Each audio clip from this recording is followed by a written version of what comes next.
I am delighted to be here, and I'm particularly delighted to be here on this occasion. Why choose this as our goal? And they may well ask, why climb the highest mountain? Why 35 years ago, fly the Atlantic? We choose to go to the moon. We choose to go to the moon.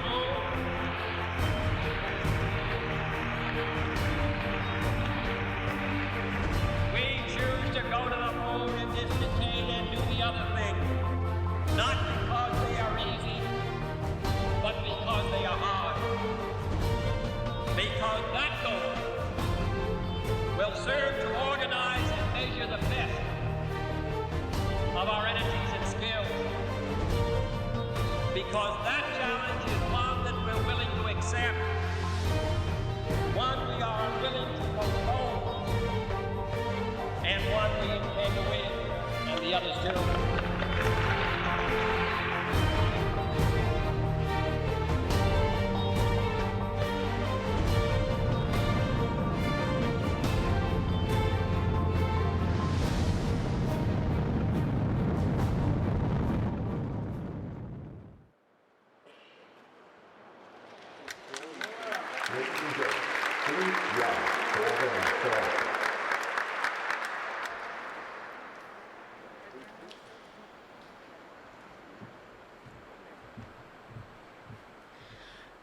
Oh, say, can you see by the dawn's early light what so proudly we hailed at the twilight's last gleaming, whose broad stripes and bright stars through the perilous fight o'er the ramparts we watched were so gallantly streaming, and the rockets' red glare, the bombs bursting in air, gave proof through the night that our flag was still there. Oh, say does that star-spangled banner yet wave o'er the land of the free and the home of the brave?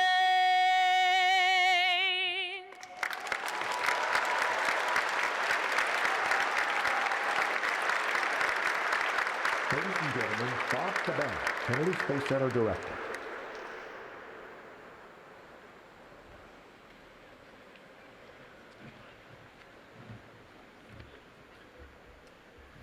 Well, good morning. What a pleasure it is for me to be here in the presence of so many American space pioneers and my heroes. Thank you for joining us as we rename this iconic facility. I'd like to welcome the elected officials and their representatives in the audience today, as well as our distinguished guests, NASA Administrator Charles Bolden, members of the Apollo 11 crew, lunar module pilot Buzz Aldrin, command module pilot Michael Collins, and backup commander Jim Lovell. We're also privileged to have members of the Armstrong family with us today, and please welcome Mrs. Janet Armstrong, Mark Armstrong, their youngest son, Rick Armstrong, their oldest son, and Rick's children, Lily and Bryce Armstrong.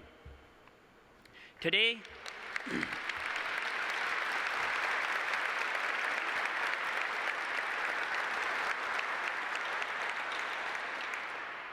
Today we honor an American hero, an astronaut, a pilot, a professor, a father, and a friend.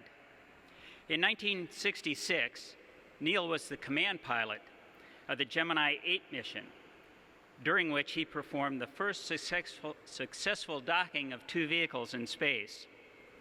This was an amazing accomplishment but it would be another first, one small step, that would earn him instant recognition for generations to come. As the commander of Apollo 11, Neil's step onto the moon's surface not only fulfilled the national goal set by President Kennedy, but established America as the space leader. Neil was one of the finest gentlemen I've ever known. I loved talking to him about flying. I think more than an astronaut, Neil was a pilot, a superb engineering test pilot. I remember one time at dinner, we were talking about lifting bodies in the new commercial crew market, and Neil talked about his experience in a meeting that he participated in out on the West Coast, where the decision was made to go with a capsule for the Mercury program. It was a faster way of having success to and from low Earth orbit. He was a wealth of knowledge, and he loved to share it. Kennedy Space Center was proud to launch Neil, Buzz, and Mike on their historic mission. But before they could make history, the Apollo 11 crew members spent time right here in the Operations and Checkout Building, or O&C. Built in January 1963, the O&C was first used to process some of the Gemini spacecraft. As Project Gemini ended, the O&C was used to test and process all of the Apollo spacecraft, and the astronaut crews spent 3 months training here for their missions. As our space program changed, the O&C was modified to accommodate the needs of subsequent programs. The Apollo-Soyuz Test Project, Skylab. I spent some time here training in Space Lab, the shuttle program, and the International Space Station. Remodeled again in 2009, it is being used today for the assembly and test of the Orion Multi-Purpose Crew Vehicle. And as you can see, Exploration Flight Test 1, or EFT-1 spacecraft, is being prepared for its test flight later this year. The building also contains the astronaut crew quarters, where crews stay prior to their missions. It's our home away from home, and the staff there was like family. I'll never forget my first time in astronaut crew quarters before it was remodeled. Here I was, staying in the same rooms as the Apollo astronauts stayed in. That was pretty neat for somebody who was awed by their accomplishments. And I don't know if it was true during the Apollo program, but they had the absolute best homemade chocolate chip cookies. And that walk out to the Astrovan after suiting up, that was something special. Since 1965, the Operations and Checkout Building has been the final stop for America's astronauts before they embarked on their space journeys. Like all the others, the crew members of Apollo 11 left their mark, not only on the moon, but here in this building. 45 years later, Neil's spirit lives on in these halls, in our hearts, and now his name will be a constant reminder of where we've been, and that, in his words, our opportunities are unlimited. Words cannot express how honored I am to be part of this historic moment today. And now it's my privilege to introduce our administrator, Charlie Bolden.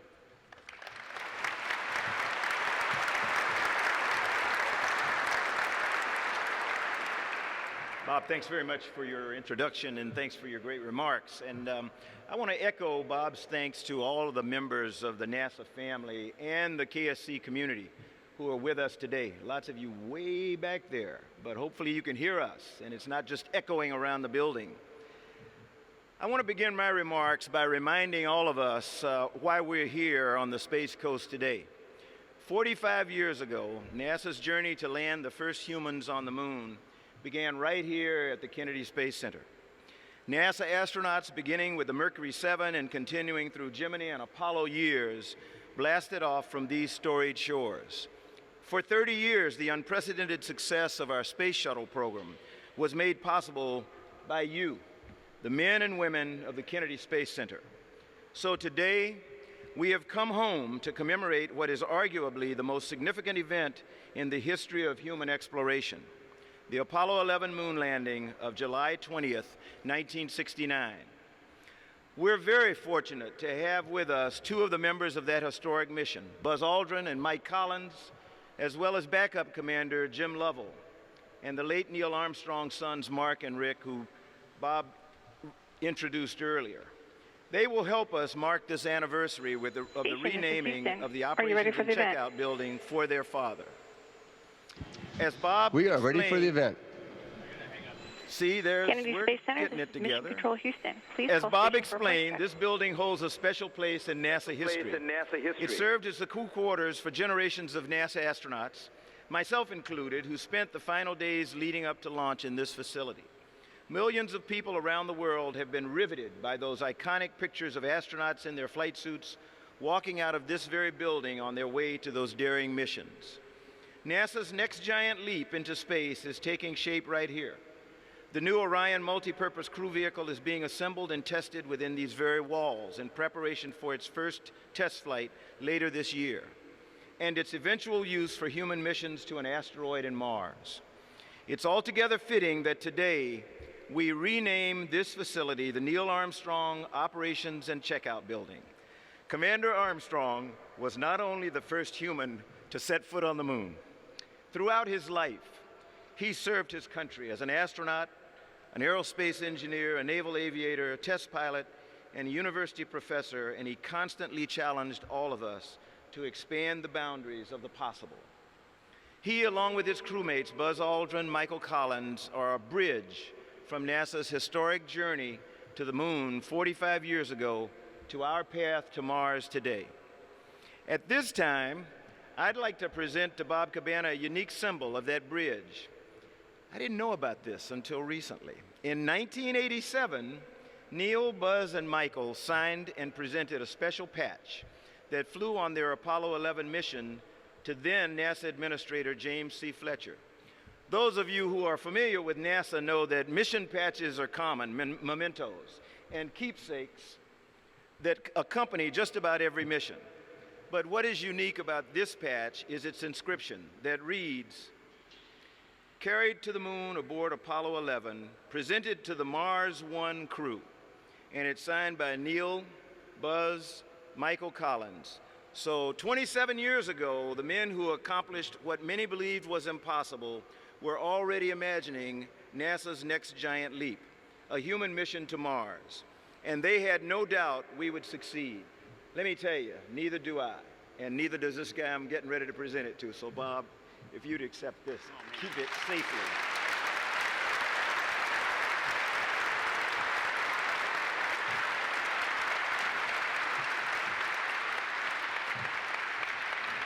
That is just unbelievably cool. Well, we present that patch to Bob for safekeeping because it's here at the Kennedy Space Center where the Mars One crew will lift off on America's next bold mission, going farther into space than ever before. We salute Neil Armstrong and his crewmates for blazing a path that is leading us all on the way from the first footprints on the moon to very soon the first footprints on Mars. And so now I'm going to turn it back over to Bob Cabana because we have some other friends who would like to talk to you all, and I'm going to let Bob take care of it. You stay up here, sir. I think we got some special guests. Station, this is the Kennedy Space Center. How do you hear?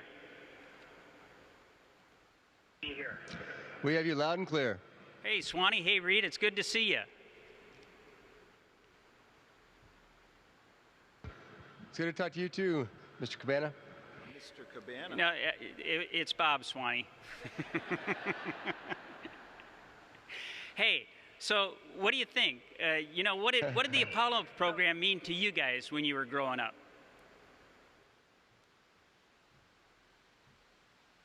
Inspiration for me.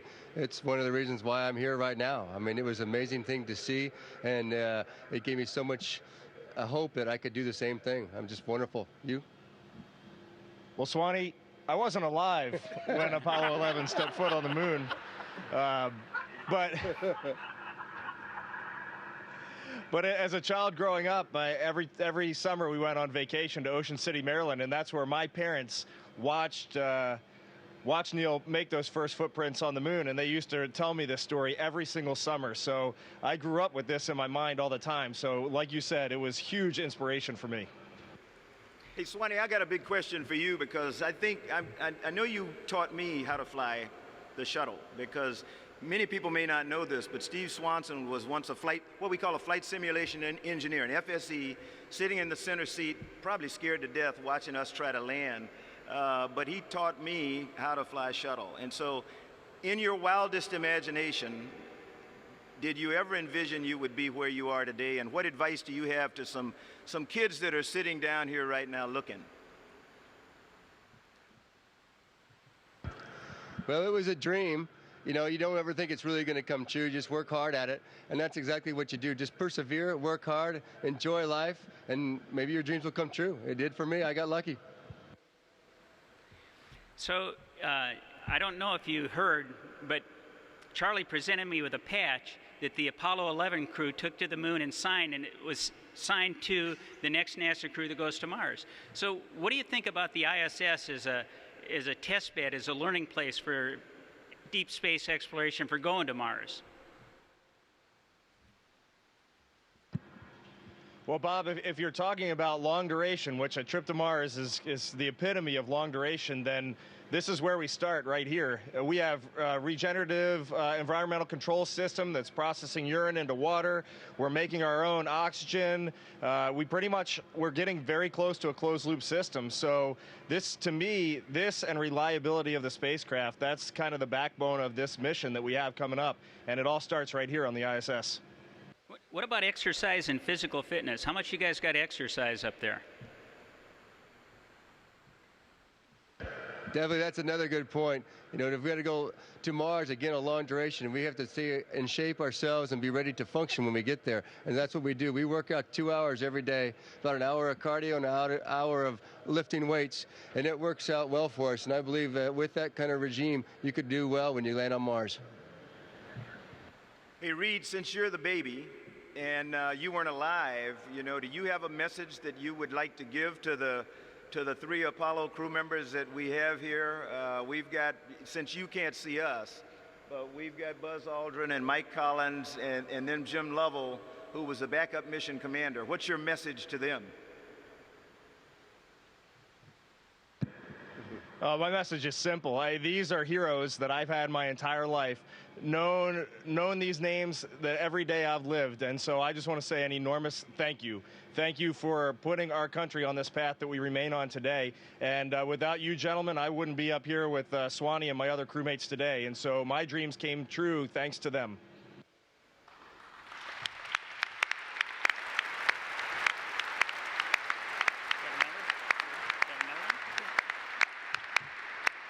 Now, I don't know about Bob. Bob probably dreamed of becoming the KSC director. I thought I would be off somewhere making money by now. So one of you will probably be in one of these 2 positions someday. You know, really, seriously, now that you've seen what you've seen, tell me where you envision we'll be 45 years from today, either one of you.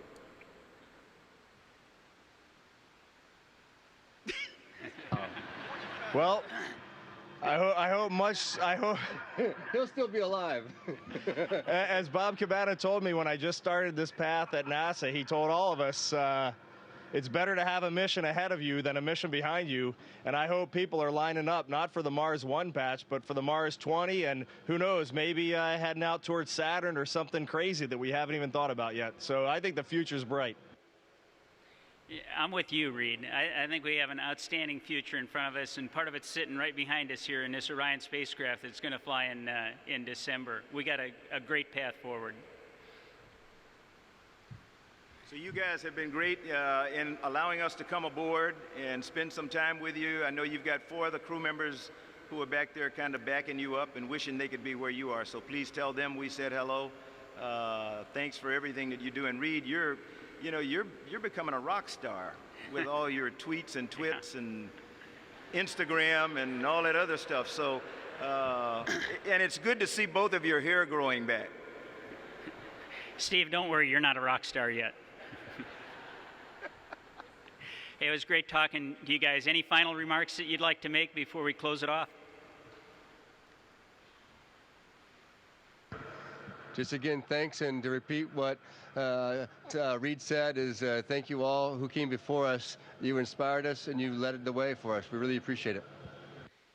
You guys just keep doing a great job up there. This is KSC out.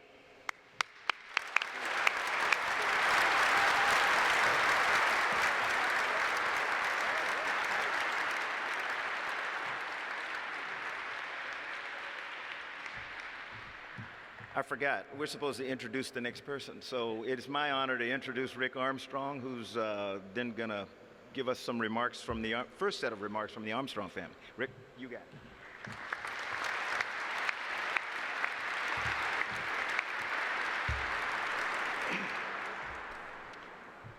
It occurred to me that if one gets their name on a building, it's not too much of a stretch to suppose that one could also be in charge of that building. I started to think about what having Dad in charge of this building would mean to those of you who worked here, if he were here manning his office and roaming the halls. With that scenario in mind, here are a few things you might find useful to know. He will expect you to be honest and forthright at all times, and he will be fair almost to a fault. For example, when he was a professor at the University of Cincinnati, he once wrote on a student's paper, "Did you turn this in late? Let me know if I should deduct points." I don't know actually what happened next in this case, but I'm willing to bet that points were deducted. If he asks you about something and you're not prepared and should have been, your best bet might be to stall. My first suggestion is to ask him something about airplanes. Any airplane will do. You might get lucky and get him off on a tangent so that he forgets his original question for a little while anyway. Or if you've already used the airplane gambit, you might try something like, "Can you show me how to do inverse logs with a slide rule?" That should be good for a couple hours at least. Whatever you do, don't try to bluff your way through the issue with him. I've tried, it does not work. He will not tell you how to do your job. He won't micromanage you. He will certainly help you if you ask for it, but he won't do your work for you. One possible exception to this, feel free to ask him for help with your math problems. Seriously, not only will he explain the specifics of the problem you are working, but he will also make sure you understand all the underlying concepts, even ones you didn't know applied. I probably should have mentioned this as another stall tactic. He won't pretend to know something about a subject he doesn't, and he has no problem saying, "I don't know." Don't expect that situation to last very long. He is a bit of a stickler for accuracy and precision, so make sure that you are too. Although, if you're working in this building, I'm pretty sure you've probably got that concept covered already. Having been on the beneficiary of superlative work by so many on the ground in the past, he knows how mission critical that is going forward. And I'm quite sure he would have loved to have been a part of that for Orion. I know we are all very much looking forward to seeing how that all unfolds. Now I'd like to ask my brother Mark to come up and say a few words. Thank you.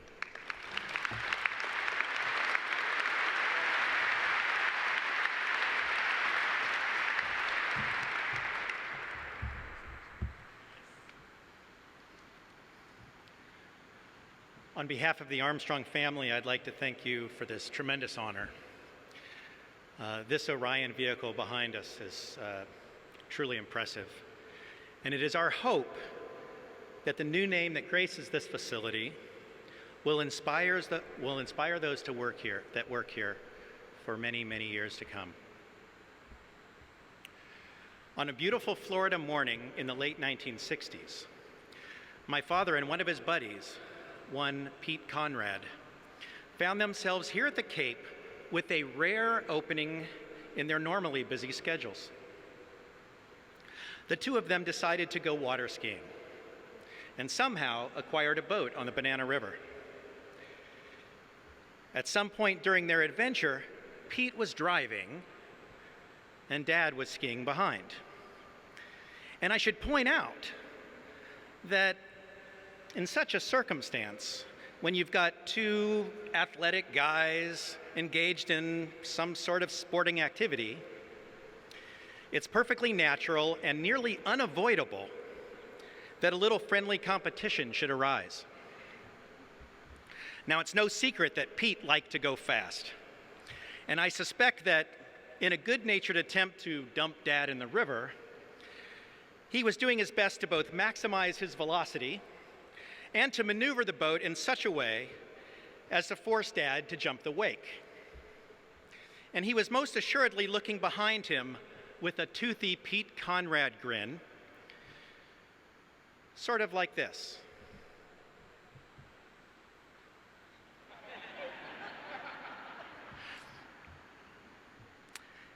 And that is the precise moment that the incident occurred. Well, word got out that the incident occurred, and some of the guys, probably spearheaded by well-known jokester Wally Schirra, wanted to make sure that the incident was not forgotten, that it was forever memorialized, and that it had happened under the expertly trained manual control of one of the world's most accomplished pilots. As a result, this painting was commissioned. That's a cue. Can we get that on the big screen?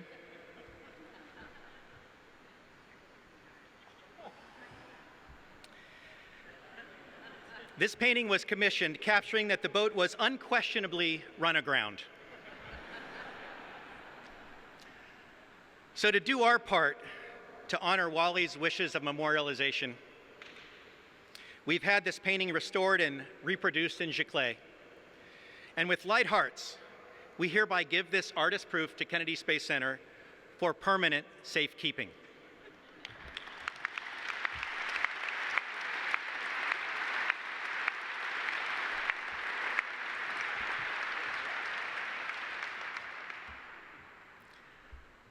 The next speaker was a great friend and colleague of my father's, a fellow naval aviator and the backup commander for Apollo 11. And I am fortunate enough to have him as a friend and a trusted advisor. A stalwart of Gemini and Apollo, he flew 4 times on Gemini 7 and 12 and Apollo 8 and 13. It is well chronicled that during Apollo 13, he used a mirror to look out the window and behind to observe evidence of an oxygen tank explosion. A mirror that is now permanently affixed above the water fountain in the old mission control room at Johnson Space Center.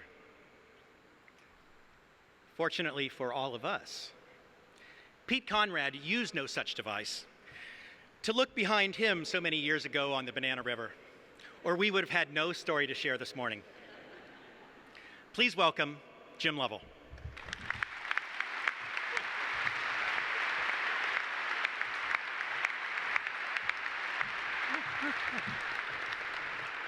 Thanks, Mark. I'm going to hire him to be my PR agent here. Neil Armstrong was a close friend and an icon that I think represented the best in America. I first met Neil 52 years ago. We were the second group of 9 astronauts that met secretly under the name of Max Peck at the Rice Hotel in Houston in 1962. Now, when the rest of us discovered that Neil was already a NASA employee, we knew there was going to be tough competition ahead. But Neil was a team player, and over the years, his engineering expertise contributed much to the success of our space program. Neil and I spent a week together in Pensacola learning to fly helicopters. I suspected that he had some previous experience, and he only kind of laughed when it took me some time to figure out how to control that machine. On our way home, we learned that President Kennedy was killed. And we wondered at that time what that would do to our program. I was one of the capsule communicators when Neil and Dave Scott sailed peacefully out of radio range on Apollo 8, only to return in deep trouble. And I was assigned to Neil's Apollo 11 flight until I replaced Mike Collins on Apollo 8, and then I became Neil's backup commander. In the later years, our association grew closer. When Neil and Gene Cernan and I visited the troops in Iraq and Afghanistan, and he didn't hesitate to speak up when he felt the space program was headed in the wrong direction. Neil never capitalized on a celebrity. He always felt that he was part of the team of thousands of people working together to honor President Kennedy's commitment. So I also think it's very fitting that this operations and checkout building be named in the honor of Neil Armstrong.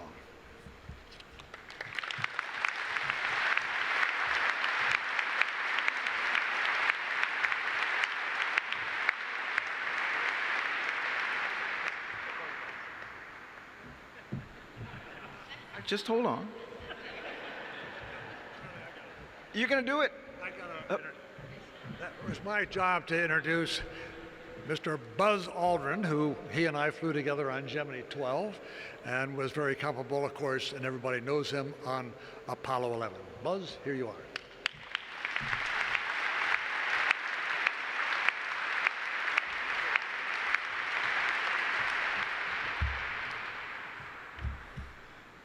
My first memory of Neil was shortly after I moved down to Houston. I was visiting my good friend from West Point, Ed White, over at his house, which was right next door to Neil's. And I saw this guy roller skating around in the driveway, and I said, "Who's that?" And Ed said, "That's Neil Armstrong." You can never tell what Neil is going to do. He's very surprising. He's right there. And he and I worked together so closely on the backup crew for Apollo 8. And in some ways, I was backing up Jim on Apollo 8, whether he remembered it or not. Of course, he had put me through the paces on Gemini 12. It was a great pleasure for me to learn many years after that the commander of Apollo 8 had been offered the commander position on Apollo 11, the first landing. He turned it down, and I'm glad that I don't think Bill Anders and Jim really appreciated that. It was only recently that I learned that Apollo 11 probably was not going to be the first landing. The LEM 5 that we flew was overweight. And in the 70s, and the 67 and 68, the first landing was going to be in mid-October of 69, and LEM 6 was going to do it, and the crews probably would have ended up the same, and it would have been Pete Conrad instead of Neil, Mike, and I. I've been known to have been in the right place at the right time many times. And having Neil, after Apollo 8, specifically, when questioned, asked if he wanted me to go with him, and he said yes, and I will be ever, ever grateful. I didn't know much about test pilot training because I hadn't been through a test pilot training before I was selected. But then I commanded the test pilot school afterward, not exactly what I wanted, but I learned what test pilots were all about. And that man, without a doubt, was one of the best, certainly the best test pilot, I feel, that was selected for the NASA program. I hate to always point things that are wrong, but in your program it says, my name is Edwin, quote, Buzz Aldrin, Jr. In 1983, I legally changed it. And I've been thinking of adding a middle name, Lightyear. The guy who brought us there and brought us back, I'm very pleased to introduce to you right now Mike Collins.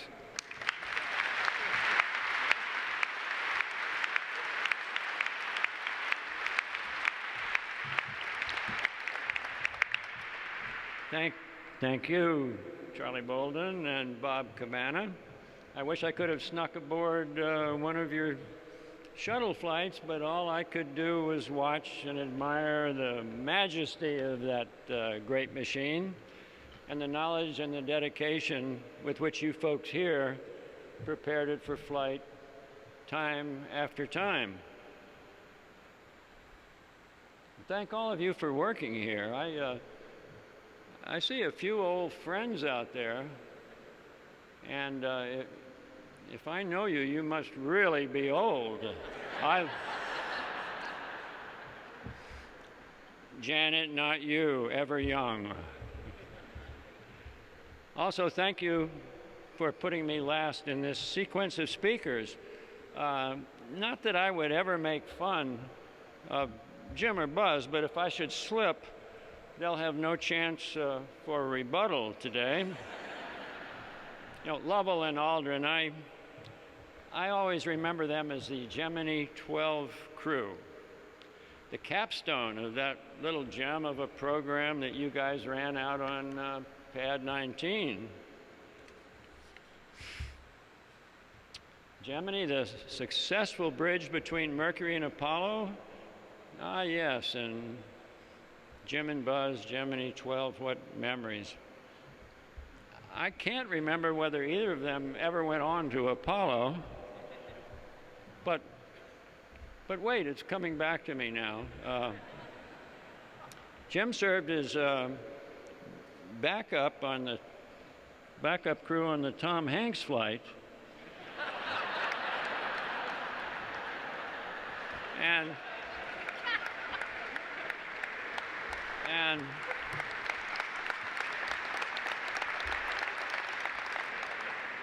And Buzz is the one who seems confused about the first lunar landing. He wants everyone in the world to get on the internet and explain to him what happened that day. I've tried to help him, but no luck. I can't remember where I was that day. But Neil, in the early 60s, I was in the Air Force, assigned to fighter test out at Edwards, while Neil was at the other end of the flight line in what was then called the NASA Flight Research Center, now known as the, guess what? Neil was one of the X-15 pilots, a small elite group which flew the rocket ship to Mach 5 or 6 and several 100,000 feet. Even in this tight group, I thought Neil stood out. He had the reputation of being the one with the deepest and best understanding of that machine, its design, and how it should be tested. As a kid, Neil built model airplanes, like a lot of us did, but he took it a step further and built a wind tunnel. a wind tunnel to measure and improve his designs. He later applied that powerful combination of curiosity and intelligence to his work as an experimental test pilot, flying new jet fighters, Gemini, the LLTV, you remember the lunar landing test vehicle, and Apollo. I think we all remember Neil's one small step. But I don't think that really explains the man. Sure, he flew model airplanes, but he also built a wind tunnel. How many kids do that? He took the process one step further. Again, that powerful, powerful combination of curiosity and intelligence propelled him to the top of his profession. Over and over again, he took it one step further, and that eventually brought him to the last rung on the ladder of the Apollo 11 LEM. Okay, if you prefer, call it one small step, but add one step further, because that was Neil's way. If he were here today, I think he would enjoy prowling around this building, every nook and cranny. More than anyone else I have known, I felt he had an intuitive grasp of flight machinery and its complexity, and of the intricate knowledge required by you in the jobs that you perform here daily. Neil probably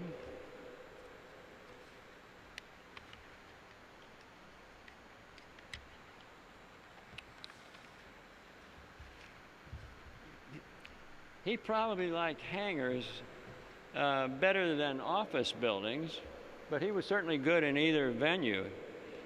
He wasn't out on the rubber chicken circuit as frequently as some wanted him to be, but get him airborne in one of your machines and he was in a class by himself. I very much like the fact that his name will be on this building. He would not have sought this honor. That was not his style. But I think he would be proud to have his name so closely associated with this, the heart and the soul of the space business. On Neil's behalf, thank you for what you do every day.